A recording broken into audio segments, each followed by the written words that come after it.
Hi friends, எல்லாரும் எப்படி இருக்கீங்க? நாங்கள் இங்கே ரொம்ப நல்லா இருக்கோம். இன்றைக்கி நம்ம வீடியோவில் என்ன பார்க்க போகிறோம் அப்படின்னு பார்த்தீங்கன்னா, பிரெட் வச்சு ஒரு ரெசிபி தான் பார்க்க போகிறோம். பிரேக்ஃபாஸ்ட் ரெசிபி இல்லை டின்னர் ரெண்டுக்கு எது கூட யூஸ் பண்ணிக்கலாம். நம்ம செய்யறதை பொறுத்தவரை ரொம்ப ஈஸியாக இருக்கும். நம்ம வேலைக்கு போனாலும், நம்ம வீட்டில் இருந்தாலும், குழந்தைங்க கையில் வச்சுருந்தாலும், நம்ம சீக்கிரமாக குயிக்காக சமையல் விட்டு வெளியில் வரணும். ரொம்ப நேரம் சமையல் விட்டு சமைச்சிட்டு இருந்தால் நமக்கு போர் அடிச்சு போயிடும். ஸோ அப்படி இல்லாமல் ரொம்ப ஈஸியாக சூப்பராக டேஸ்ட்டாக எப்படி செய்யறதுன்னு பார்க்கலாமா? வாங்க வீடியோக்குள்ள போகலாம். பார்த்தீங்கன்னா நான் கொஞ்சம் முட்டைக்கோஸ் எடுத்து வச்சிருக்கேன். அப்புறமேலு ஒரு பாதி கேரட்டு, ஒரு வெங்காயத்தை பாதி வெங்காயம் எடுத்து போட்டிருக்கேன். இதெல்லாம் ஃபர்ஸ்ட் வந்து நம்ம சீவிக்கணும்.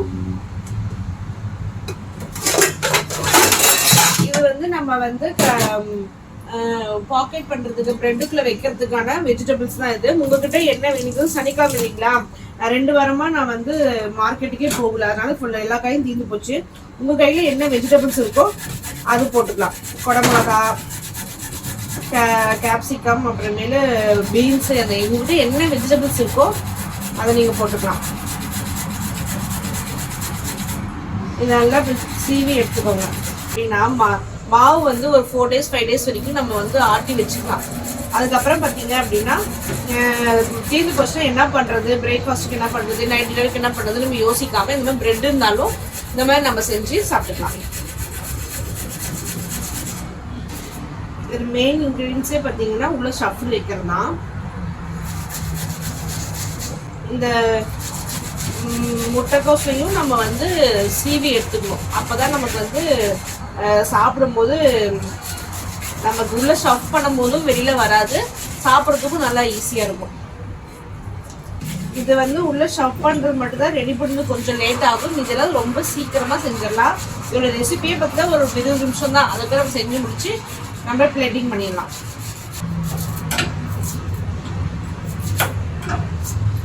ஒரு வெங்காயத்தில் பாதி எடுத்துக்கலாம். ரொம்ப வெங்காயம் இருந்தாலும் நல்லா இருக்காது. இப்படி நீட்டமாக நறுக்கிக்கோங்க.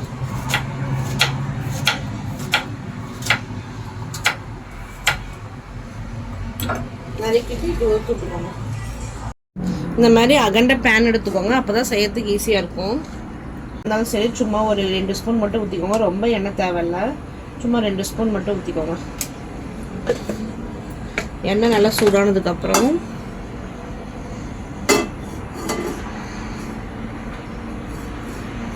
உங்களுக்கு ஜீரக டேஸ்ட் பிடிக்கும்னா ஜீரகம் போட்டுக்கலாம். எங்களுக்கு ஜீரகம் டேஸ்ட் பிடிக்கும், அதனால் நான் ஜீரகம் போட்டுக்கிறேன். எல்லாத்துக்குமே மேக்ஸிமம் ஜீரகம் போட்டிங்கன்னா உங்களுக்கு ஈஸியாக உங்களுக்கு வந்து என்ன ஆகும், ஜீரணமாகும். ஜீரகம் ஜீரணம். எப்படி பார்த்தீங்களா? கொஞ்சமாக கடுகு, லைட்டாக சோம்பு பெருஞ்சீரகம் சொல்லுவாங்க. இதை நல்லா வதக்கிட்டு இதெல்லாம் ஆனியன் போட்டுருங்க. வெங்காயம் நீட்டமாக இருக்குமோ அதையும் போட்டு வெஜிடபிள்ஸ் எல்லாம் கொட்டிடலாம். நல்லா வதங்க விடணும்.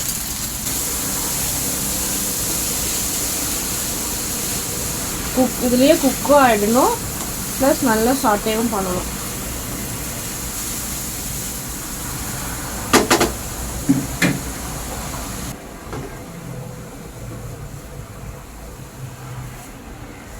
வேகத்துக்கு கொஞ்சம் ஸ்லோ ஃப்ளேமில் வச்சுக்கோங்க. அப்புறமேலு வெந்ததுக்கப்புறம் ட்ரை ஆகிறதுக்கு ஃபுல் ஃப்ளேமில் வச்சுக்கலாம். இதுலேயே கொஞ்சம் உப்பு, தேவையான அளவு உப்பு போட்டுக்கோங்க.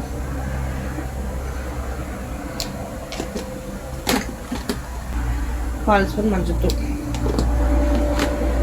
பார்த்தீங்கன்னா ஒரு 1/2 ஸ்பூன் கறி மசாலா தூள், ஒரு 1/4 ஸ்பூன் மல்லித்தூள், ஒரு 1/4 ஸ்பூன் கரம் மசாலா தூள், காரத்துக்கு சில்லி ஃப்ளேக்ஸ் ஒரு 1/4 ஸ்பூன். அவ்வளோதான். உங்களுக்கு எவ்வளோ தேவையோ அவ்வளோ போட்டுக்கலாம். வைக்கணும்.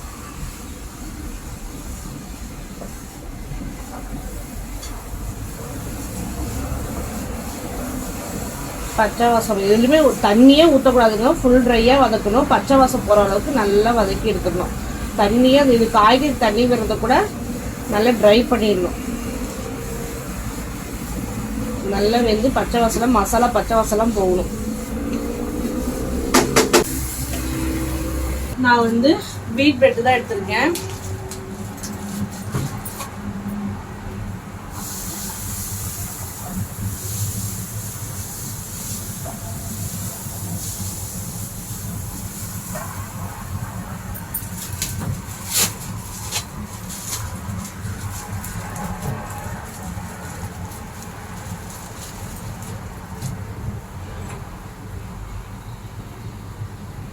வீட் பிரெட்டில் பார்த்தீங்க அப்படின்னா இந்த ஓரங்கள் வந்து அப்படியே நறுக்கிடுங்க. கத்தி நல்லா ஷார்ப்பாக இருந்ததுன்னா நல்லா நறுக்கும்.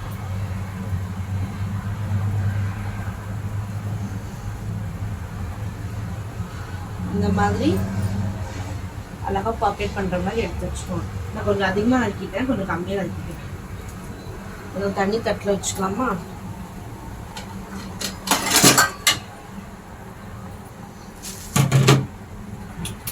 ஆஃப் பண்ணிடலாம். இந்த மாதிரி நல்லா ட்ரையாக எடுத்து வச்சுக்கோங்க.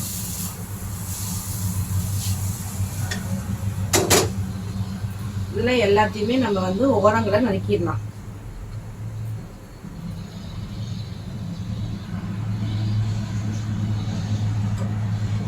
இப்படி வச்சு இதில் ஓரங்கள் லைட்டாக, அப்போ தான் கொஞ்சம் பெரிய பீஸாக இருக்குது.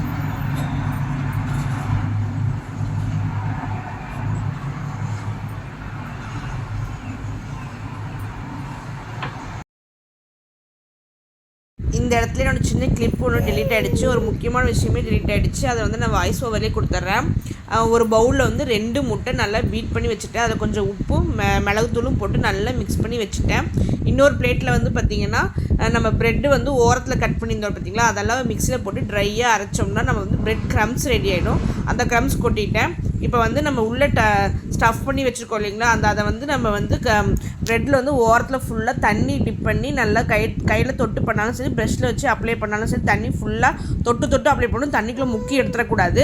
நடுவில் அந்த ஸ்டஃப் வந்து கொஞ்சமாக ஒரு 1.5 ஸ்பூன் அளவுக்கு நல்லா படர்ந்து வச்சு விட்ருங்க. வச்சுட்டு அதுக்கு மேலே இன்னொரு ப்ரெட்லேயும் அதேமாதிரி தண்ணி தொட்டு ஃபுல்லாக அப்ளை பண்ணிவிட்டு 2 க்ளோஸ் பண்ணிவிட்டு அந்த சைடில் ஃபுல்லாக பார்த்திங்கன்னா 2 விரல தண்ணி தொட்டு அமுக்கி விட்டீங்க அப்படின்னா ஒரு நல்லா ஒரு பாக்கெட் மாதிரி ஆகிடும், நல்லா க்ளோஸ் ஆகிடும். நம்ம வந்து எண்ணெய் பொரிக்கும் போதோ இல்லை நம்ம வந்து தவாவில் போட்டு எடுக்கும் போதோ அது வந்து ஓப்பன் ஆகி உள்ள ஸ்டஃப்பில் வெளில வராமல் நல்லா க்ளோஸாக இருக்கும். பார்த்தா ஒரு பாக்கெட் மாதிரி இருக்கும்.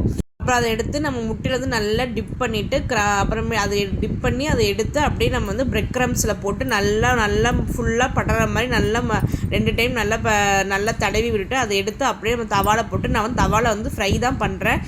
எண்ணெய் ஊற்றி பொரிக்கலை. ஆனால் எண்ணெய் ஊற்றி நீங்கள் பொரிக்கிறா இருந்தாலும் பொரிக்கலாம். நான் அதிகம் நான் யூஸ் பண்ண மாட்டேன். அதனால் லைட்டாக எண்ணெய் ஊற்றி ப்ரெட்டை போட்டு நான் அந்த பீஸ் எடுத்து வச்சுட்டு நல்லா 2 பக்கமும் நல்லா ப்ரௌனிஸாக முருகலாக வந்தால் தான் நல்லா சாப்பிட்றதுக்கு நல்லா க்ரன்ச்சாக நல்லா சூப்பராக இருக்கும். இதை ட்ரை பண்ணி பாருங்கள். அந்த ஒரு கிளிப்பு மட்டும் மிஸ் ஆகிடுச்சு, அதனால தான் நான் வாய்ஸ் ஓவர் கொடுக்குறேன். இந்த டேஸ்ட்டு பார்த்திங்கன்னா செம்மையாக இருந்துச்சுங்க. இதில் கொஞ்சமாக நம்ம வந்து மயோனீஸோ இல்லை நம்ம டொமேட்டோ சாஸ் வச்சு சாப்பிட்டோன்னா செம்மையாக இருக்கும். நான் பாப்பாங்களுக்கும் எங்கள் வீட்டுக்காருக்குலாம் அது பிடிக்காது. மயோனீஸ் பிடிக்கும், சாஸ் வந்து பிள்ளைங்களுக்கு கொடுக்கக்கூடாதுன்னு நான் யூஸ் பண்ணலை. நீங்கள் உங்கள் வீட்டு குழந்தைங்க பெரியவங்களாக இருந்தால் சாஸ் கொடுங்க, சூப்பராக இருக்குது. டேஸ்ட் பார்த்திங்கன்னா செம்ம டேஸ்ட்டாக, நல்லா முறுன்னு க்ரன்ச்சியாக நல்லா உள்ளக்கிற வந்து மசாலாம் சாப்பிட்றதுக்கு ரொம்ப டேஸ்ட்டாக இருக்குது. ஓகேங்க ஃப்ரெண்ட்ஸ், இந்த வீடியோ உங்களுக்கு பிடிச்சதா ஷேர் பண்ணுங்கள், லைக் பண்ணுங்கள், சப்ஸ்கிரைப் பண்ணிக்கோங்க. பாய்.